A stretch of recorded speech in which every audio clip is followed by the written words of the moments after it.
प्रेम से बोलिए जय माता दी मेरे सारे दोस्त। आज मैं जो कहने जा रही हूँ उसको जरूर सुनिएगा।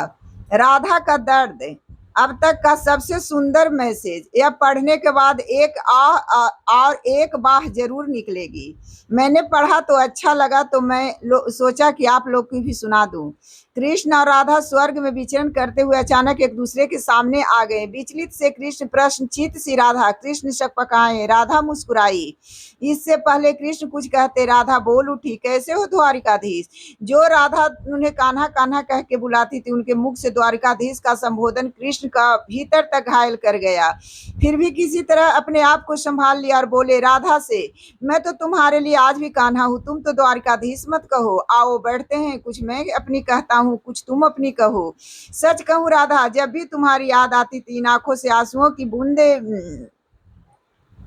आंसुओं की बूंद निकल आती थी। बोली राधा, मेरे साथ ऐसा कुछ नहीं हुआ, ना तुम्हारी याद आई ना कोई आंसू बहा, क्योंकि हम तुम्हें कभी भूले ही कहाँ थे। जो तुम याद आते, इन आंखों में सदा तुम रहते थे, कहीं आंसुओं के साथ निकल न जाओगे, इसीलिए रोते भी नहीं थे। प्रेम के अलग होने पर तुमने क्या खोया, इसका एक आईना दिखाऊं आपको।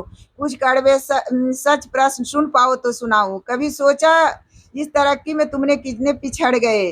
यमुना के मीठे पानी से जिंदगी शुरू की और समुद्र के खारे पानी तक पहुंच गए। एक उंगली पर चलने वाले सुदर्शन चक्र भरोसा कर लिया और 10 उंगलियां पर चलने वाली बांसुरी को भूल गए। कान्हा, जब तुम प्रेम से जुड़े थे तो जो उंगली गोवर्धन पर्वत उठाकर लोगों को विनाश से बचाती थी, प्रेम से अलग होने पर वही उंगली क्या रंग दिखाने लगी। सुदर्शन चक्र उठाकर विनाश के काम आने वाली कान्हा और द्वारिकाधीश में क्या फर्क होता है बताऊं। कान्हा होते तो तुम सुदामा के घर जाते, सुदामा तुम्हारे घर नहीं आते। युद्ध में और प्रेम में यही तो फर्क होता है। युद्ध में आप मिटा कर जीतते हैं और प्रेम में आप मिटकर जीतते हैं। कान्हा, प्रेम में डूबा हुआ आदमी दुखी तो रह सकता है, पर किसी को दुख नहीं देता। आप तो कई कलाओं के स्वामी हो, स्वप्न दूर दृष्टा हो, गीता जैसे ग्रंथ के दाता हो, पर आपने क्या निर्णय किया। अपनी पूरी सेना कौरवों को सौंप दी और अपने आप को पांडवों के साथ कर लिया। सेना तो आपकी प्रजा थी, राजा तो पालक होता है, आप उसका रक्षक होता है। आप जैसा महाज्ञानी उस रथ को चला रहा था जिस पर बैठा अर्जुन आपकी प्रजा को ही मार रहा था।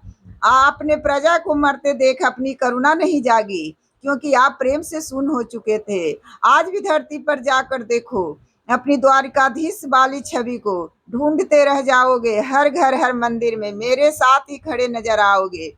आज भी मैं मानती हूँ, लोग गीता के ज्ञान की बात करते हैं, उनके महत्व की बात करते हैं, मगर धरती के लोग युद्ध वाले द्वारिकाधीश पर नहीं, प्रेम वाले कान्हा पर भरोसा करते हैं।